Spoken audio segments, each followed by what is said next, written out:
Hello, I'm John McAllister, and on my video podcast today, Me and Jesus, I'm going to talk with Jerry Taylor Jr., a member of Trinity Evangelical Church, and he works for Anderson's. His dad still is a very good friend of mine.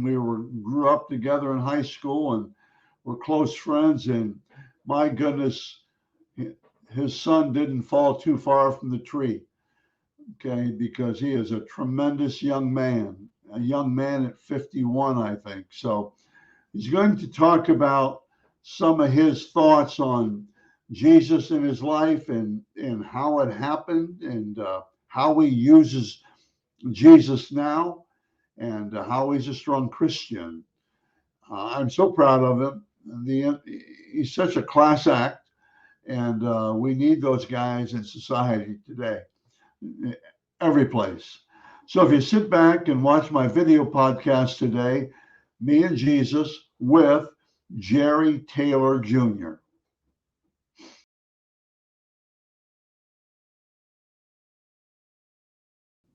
My guest today, as I said, is Jerry Taylor Jr., and he and I don't have a real close relationship, but his dad and I did. We grew up together and spent a lot of time together, and I'm really proud of Jerry Taylor Sr. and Jr. Good morning. Good morning, John. How are you? I am doing very well. Good. You are, I think. And you work for Anderson's, right, Jerry? I do. Yeah, I've worked here.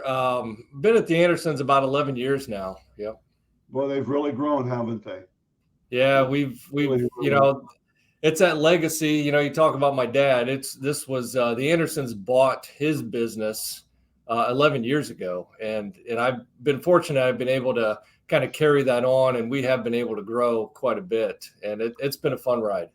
Well, you yourself must be doing something right, because I think that's a tough business, I would say, and to stay in it like you have been.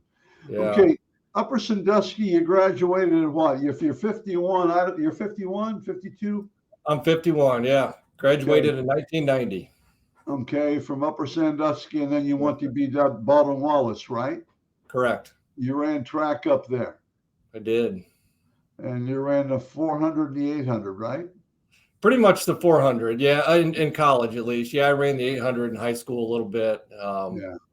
Yeah, I got to run under Gerald Swankhouse. So there are lots of stories we could probably talk around him, but he was a legend. Yeah, I know. I played for him too, as well. Yes. Okay, what got you into accounting? What got me into accounting? I really enjoyed numbers growing up, but my dad was an accountant, and I really enjoyed business. So I majored in business administration with an emphasis in accounting, and started off my career in accounting. And then when I went to work for my dad, I was fortunate to be able to do that. We worked together for 9 years, and after that, the Andersons bought out that business that he was in, and they made me an area operations manager. And really, it's been such a great fit because I enjoy seeing not necessarily the accounting side, but really the whole business kind of come together, all the different pieces that have to work together in order to make money, to be successful, between safety and HR and the financial part of it. It's just a lot of fun. That sounds really good. Well, I do this, Me and Jesus, and I came up with the idea, and as you know, it's grammatically incorrect, as I tell everybody, because it should be Jesus and I, but I came up with the idea just because I think there's a need to get our feelings out there about Christ, about especially today's Friday, Good Friday services, and Sunday's Easter. So I feel privileged talking to you at this time of the year.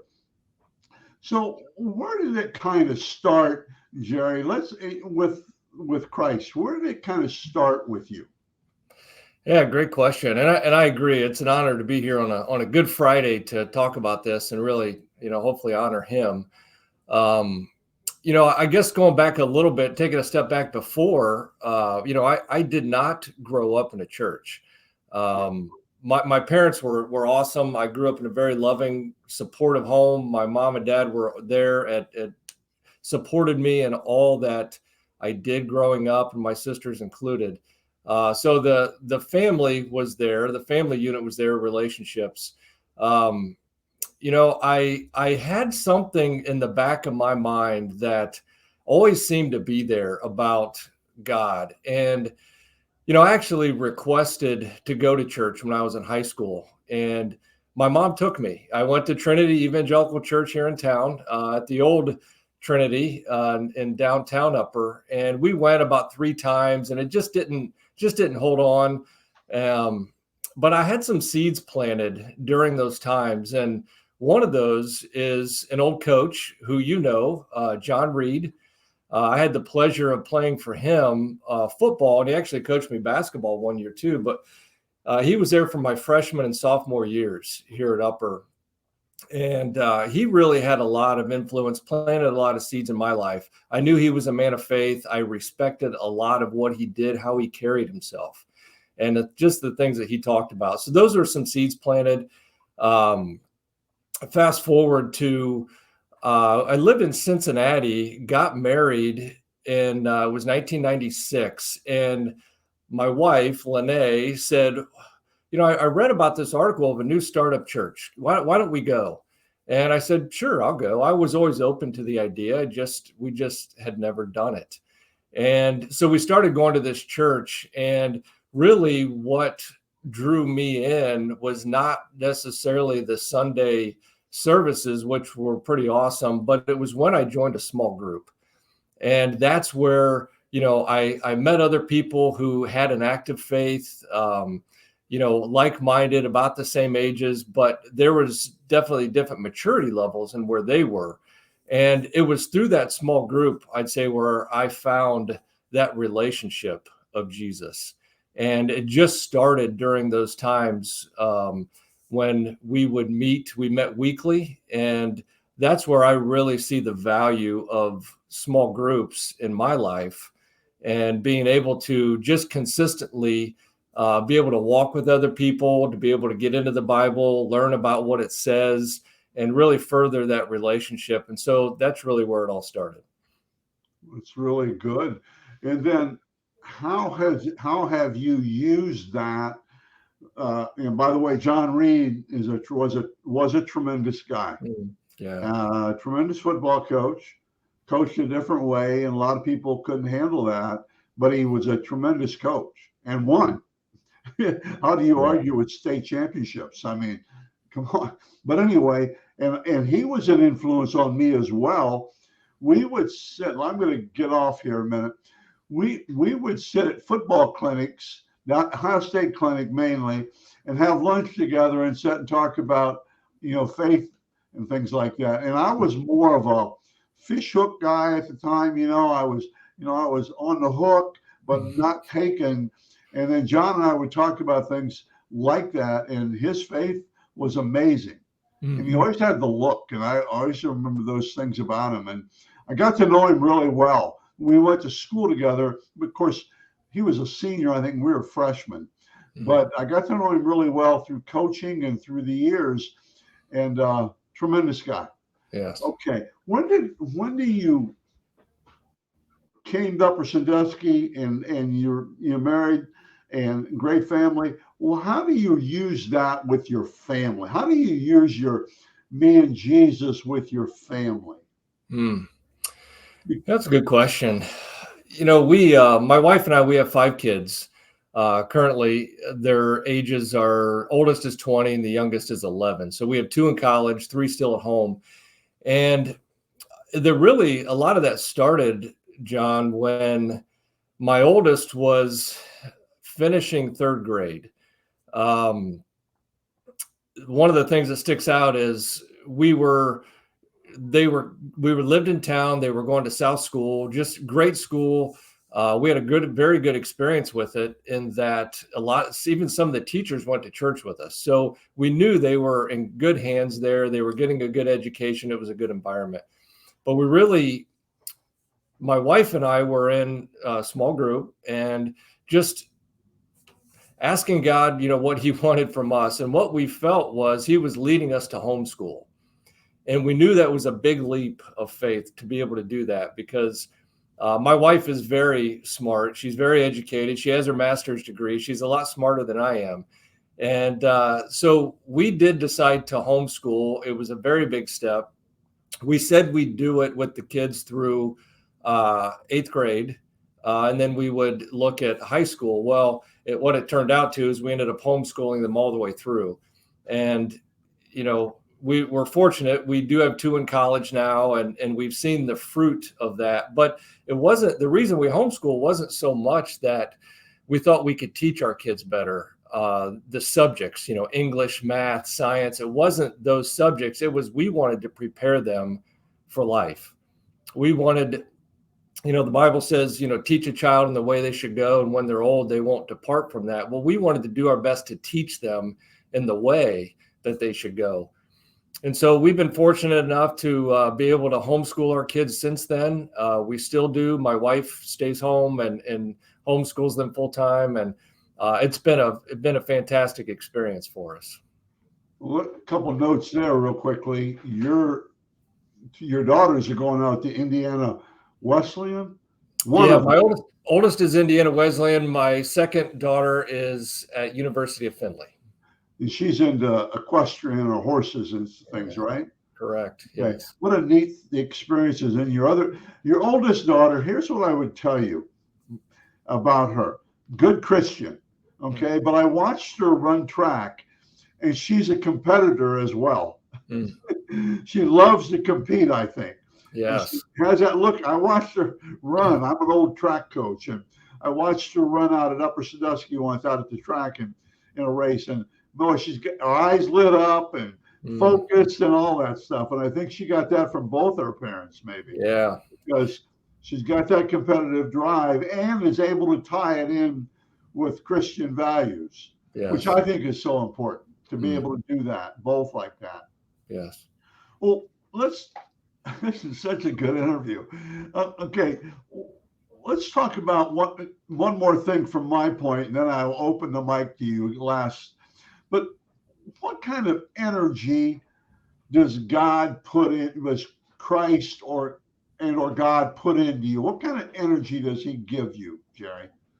You understand? I mean, energy, and I mean just that energy. What does it do for that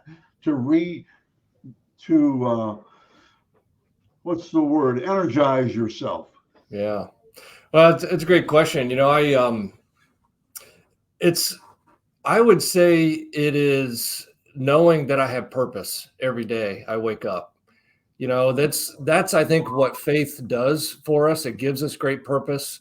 I read the book years ago, The Purpose-Driven Life, and we did that through small group. It was a very popular book at the time, and you read it. It's fantastic. And the very first line in that book is, "It's not about you," and that's the if we can just keep that perspective, to me, just waking up every day, knowing I have life and breath in my lungs and knowing that God's given it to me and it's a gift, that gives me energy every day. And I've always valued relationships and people. And because I had a friend once tell me, the only thing that will last forever are relationships. And that goes to, the relationship that we have, the relationship we have with other people. People are the only thing that will last forever, including your relationship with Jesus. And, if I can maintain that perspective every day, that it is a gift, and to value others, and it's not about me, that just gives me purpose every day. Well, how does Jesus then influence the drive that you have? How does he influence the drive that you have? Maybe we've already answered that with purpose. The drive to be better. How do you pull God into that? I know that you've had chances to advance. I know that. But how do you know when the time is right? Will you know? That's a good question. I've been, it's interesting. I've taken personality assessments over the years.